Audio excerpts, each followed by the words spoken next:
আসসালামু আলাইকুম। চলে আসলাম নতুন আরও একটি ভিডিও নিয়ে। আশা করি সবাই ভালো আছেন। আমি আলহামদুলিল্লাহ ভালো আছি। তো প্রতিদিনই আপনাদের সাথে কিছু না কিছু ভিডিও শেয়ার করার চেষ্টা করি। আশা করি আপনাদের ভালো লাগে। আর আপনাদের ভালো লাগলে আমারও সার্থকতা। যাই হোক, চলে আসলাম বারান্দায় চা খাচ্ছি। মনটা খুবই খারাপ। আমি এত টাকা দিয়ে গাছগুলি কিনেছি, গাছের ফুলগুলি ঝরে যাচ্ছে, পাতাগুলিও ঝরে যাচ্ছে। তো আমার কাছে মনে হচ্ছে যে বড় গাছে যে ফুলগুলি ফুটে সেইগুলি থেকে মনে হয় বাগান বিলাসের ডাল কেটে এনে ওরা বিক্রি করে। এটা আমার কেন জানি মনে হইতেছে, মাথার মধ্যে ঘুরপাক খাচ্ছে। কিন্তু এইভাবে মানুষকে ঠকানো কি ঠিক? ঠিক না, আদৌ ঠিক না।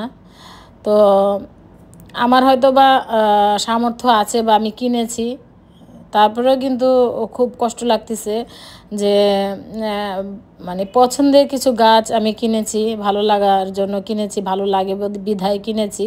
কিন্তু এইভাবে দেখতেই পাচ্ছেন পাতাও ঝরে যাচ্ছে, ফুলগুলো ঝরে যাচ্ছে। মানুষকে এইভাবে ঠকায়া কী লাভ? 2 দিনের দুনিয়াতে এভাবে না ঠকাইলে তো হয়, তাই না? যাই হোক, মনটা খুবই খারাপ। যেহেতু 4টা গাছ কিনেছি আমি 1000 টাকা দিয়ে। তো টাকাটা বড় কথা না, গাছটা যদি টিকে থাকতো তাহলে কিন্তু খুব ভালো লাগতো। যাই হোক, সত্যিই খুব খারাপ লাগতেছে। তো ডাল দেখতেই পেলেন, ডালটা রান্না করেছি, আম দিয়েছি। আর আজকে গরু গোশ রান্না করব। আমার ছোট ছেলের আবদার, এক এক দিন এক এক আবদার করে। তো আজকে গতকালকে বলেছিল যে আম্মু আমি আজকে গরুর মাংস খাবো, ভুনা, আর আলু ভর্তা খাবো। তো যেই বলা সেই কাজ। কারণ আমার ছোট ছেলে বড় ছেলে যদি কেউ কিছু খেতে চায় সেটা আমি বানানোর চেষ্টা করি। তো এদিক দিয়ে কিন্তু প্রেশার কুকারে আলুটা সিদ্ধ করে দিয়েছি। আর এদিক দিয়ে আমি গরু গোশটা ভুনা করব। তো নর্মালি বাসায় যে মশলাগুলি থাকে সাধারণত সেই মশলাগুলি দিচ্ছি। আদা রসুন দিয়েছি প্রথম, আর দিয়ে দিলাম হলুদ, মরিচ, ধনিয়া, জিরা, গরম মশলা গুঁড়া, এলাচ, দারচিনি সব কিছু দিয়ে আমি ভালো মতো কষিয়ে নিচ্ছি। তো ঘরে থাকা উপকরণ দিয়েই কিন্তু আমি মানে মাংসটা ভুনা করছি। তো মাংসর পরিমাণ আছে 1.5 কেজির মতো। যেহেতু শুধু ছেলে খাইলে তো হবে না, আবার আমাদের জন্য অন্য কিছু আয়োজন করব, তার জন্য একেবারেই গরুর মাংস যতটুকু ছিল ঈদের মধ্যে বেশ কিছুটা গরুর মাংস কেনা হয়েছিল। তো ওইভাবে রান্না করা হয়নি, খাওয়া হয়নি। তাই আজকে ছেলে যেহেতু খাইতে চাইলো তাই রান্না করছি। আর মানে বাবারা ইনকাম করে কিসের জন্য?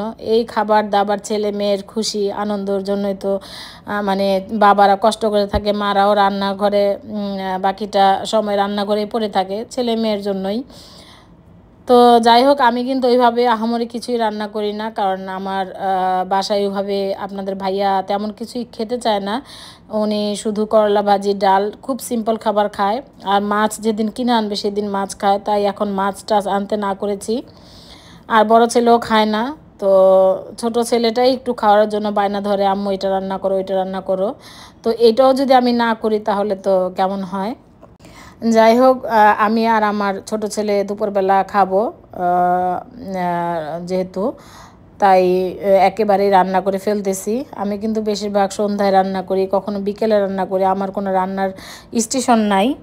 তো এদিক দিয়ে পাট শাক বসাইছি। আমার খুব পাট শাক পছন্দ। কেন জানি পাট শাক আমি খালি খালি খেয়ে ফেলি। তো আমার শাশুড়ি পাট শাক যখন ভাজি করতো, আমি ভাতে খাওয়ার চেয়ে আমি কিন্তু পাট শাকটা আগে খালি খালি খেয়ে ফেলতাম। এত মজা করে আমার শাশুড়ি পাট শাক রান্না করতো, মানে ভাজি করতো। আসলে শাশুড়ির মতো তো আর অতভাবে পারি না, তারপরও চেষ্টা করি। যাই হোক, আমি কিন্তু মাংসটাকে খুব ভালো মতো কষিয়ে সিদ্ধ করে নিয়েছি। তো আমি আমার মাকে দেখেছি সবসময় নামানোর কিছুক্ষণ আগে আম্মা কিছু পেঁয়াজ দিয়ে তারপরে একটু রেখে দিয়ে তারপর নামিয়ে নিত। তো আমার মাংসটা কিন্তু হয়ে গেছে। আমি কিন্তু অফ ক্যামেরায় জিরা গুঁড়াও দিয়েছি। তো এখন টেবিলে সব কিছুই সাজিয়ে নিয়েছি। ছেলে আগে খাবে, আমি পরে খাবো। তো এদিক দিয়ে মাংসটা দেখতেই পাচ্ছেন ভুনা করেছি। আর বিশাল বড় বড় হাড্ডি আছে, এখানে নলি আছে আর কি। রানের মাংস আনা হয়েছিল, পাট শাক ভাজি, আলু ভর্তা, আর একটু বেগুন ভাজি করেছিলাম। আর এই তো ডাল। এগুলি ছিল আমাদের দিনের এবং রাতের খাবার। যাই হোক, ছেলে খাবে, পরে আমি খেয়ে নেবো আর কি। সব কিছুই আমি টেবিলে কিন্তু রেখেছি, কিন্তু ভাতটা এখনও হয়নি। তো ভাতটা এই তো হবে তো এখন আমি মানে মার গেলে নিব। তো ছেলের প্রচণ্ড ক্ষুধা লাগছে, তো ওর ছোটো মামির কাছ থেকে একটু ভাত নিয়ে এসে দিয়েছি। তো ছেলে এখন খাবে আর আমি পরে ভাতটা হলে খাবো। আজকে রান্না করতে করতে অনেক দেরি হয়ে গেছে, কেন হয়েছে আমি নিজেও জানি না, 4টা বেজে গেছে। তো যাই হোক বিকালবেলা চলে গেলাম কেকের জিনিসপত্র যেখান থেকে কিনি। তো রোজার মধ্যে টুকিটাকি অর্ডার এসছে, আর ড্রিম কেকের অর্ডার এখন খুব ভালোই অর্ডার আসতেছে। তো ভাবলাম যে যেহেতু অর্ডার পাই কিছু কিছু করে, তাই কিছু টুকিটাকি প্রয়োজনীয় জিনিসগুলি নিয়ে আসি। আর ড্রিম কেক বানাতে বেশি চকলেট প্রয়োজন হয়, তো চকলেট নিয়ে আসলাম, মিল্ক চকলেট আর হোয়াইট চকলেট। তো আর নিয়ে আসছি একটা ক্রিম, আর নিয়ে আসছি চকলেট চিপস। তো কেন জানি মনে হলো একটু চকলেট চিপস কিনে নিয়ে যাই। তো অনেক সময় চকলেট চিপসগুলি কাজে লাগে কেকের ক্ষেত্রে, তাই নিয়ে আসলাম আর কি। তো সামান্য কিছু জিনিসপত্র কিনতে গিয়ে 1000 টাকার উপরে চলে গেছে। তো আসলে এক এক জায়গায় এক এক রকম দাম আর কি, তো কি আর করার। আর আমি যখন কেক সেল করি ওই কেকের টাকাগুলি দিয়ে আমি সব জিনিসপত্র কিনে থাকি, তাই আমার এরকম আর কোনো গায়ে লাগে না। তো নিজের টাকা দিয়ে নিজে কিনে নেই আর কি। আর 2টা ড্রিম কেকের অর্ডার আছে আমার 13 তারিখে। তো ড্রিম কেক 2টা বানাবো, তাই ভাবলাম 2টা বক্স নিয়ে আসি। এটা হলো ট্রপিক্যাল ক্রিম। তো আমি সব সময় ট্রপিক্যাল ক্রিমটা দিয়েই কাজ করে থাকি, তবে এবার হুইপটা দিয়ে আগে কাজ করতাম। আর যেহেতু সব কিছুর দামই বেড়ে গেছে, তাই এবার হুইপ দিয়ে কাজ করলে আমার আসলে আমি আমার এলাকায় কাজ করি, অত দাম দিয়ে কেকগুলি নিতে চায় না, তাই আর আমি ওরকম দামি জিনিস মানে ব্যবহার করি না। তো আসলে আমার যে ক্লায়েন্ট আছে তারা বুঝতেই চায় না যে জিনিসপত্রের দাম বেড়ে গেছে। তো 50 টাকা কেউ বাড়িয়ে দেয় না। তো আসলে আমি তো লস করে মানে দিতে পারি না, তবে হ্যাঁ আমি কোনো তেমন এরকম কোনো লাভ রাখি না। তো যেটাই খরচ হয় সেটাই আমাকে দিয়ে থাকে, আর আমার এগুলি সব নেয় আমার রিলেটিভরা, তাই অতটা আমি কি বলে বার্গেনিং করি না। যাই হোক, এই ছিল আমার আজকের ভিডিও। তো যেতে যেতে আপনাদের সাথে নতুন 2টি ফল শেয়ার করছি আর কি। আমি জানি না এই ফলগুলির নাম কি, যদি কেউ জেনে থাকেন অবশ্যই কিন্তু কমেন্ট করে জানাবেন। তবে আমরা যে বাঙ্গি খাই, মানে বাঙ্গি তো সবাই কম বেশি চিনেন, তরমুজ বাঙ্গি, তো বাঙ্গির মতোই ভিতরের অংশটা। তবে বাঙ্গি যেমন অনেক সময় নরম থাকে, সফট থাকে, বাইলা বাইলা থাকে, এগুলি কিন্তু বাইলা না, এগুলি একটু শক্ত টাইপের। তবে খেতে ভালো, খারাপ না। একটা মিষ্টি কম, একটা মিষ্টি বেশি। তো খেয়েছি, এই প্রথম নতুন ফল খেয়েছি। কারা কারা খেয়েছেন আর কারা কারা নাম জানেন অবশ্যই কিন্তু জানাবেন। তো এই ছিল সারাদিনে টুকিটাকি কাজকর্ম। আর আমার আজকের ভিডিও যদি ভালো লেগে থাকে লাইক কমেন্ট শেয়ার করবেন। জানি শেয়ার করে না কেউ, আর এখন যেহেতু দর্শকও নাই, ভিউয়ার্স নাই, যদি বলার জন্য আর কি বলি। তবে হ্যাঁ, আমার নতুন নতুন বন্ধু হচ্ছে।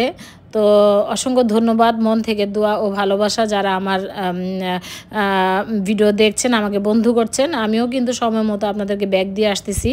যদি কারো ব্যাগ না দিয়ে থাকি অবশ্যই আমাকে কমিউনিটিতে এসে জানিয়ে যাবেন যে আমি আপনাকে বন্ধু করি নাই।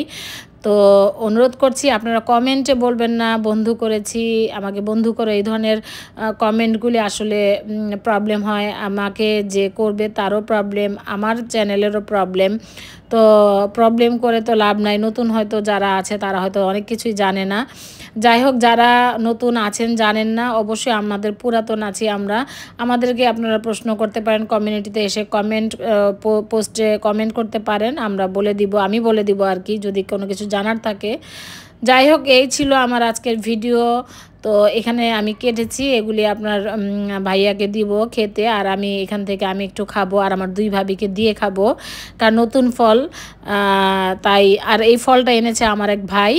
তো যাই হোক, আজকের মতো ভিডিওটি এখানেই শেষ করছি। সবাই ভালো থাকবেন, সুস্থ থাকবেন। আল্লাহ হাফিজ।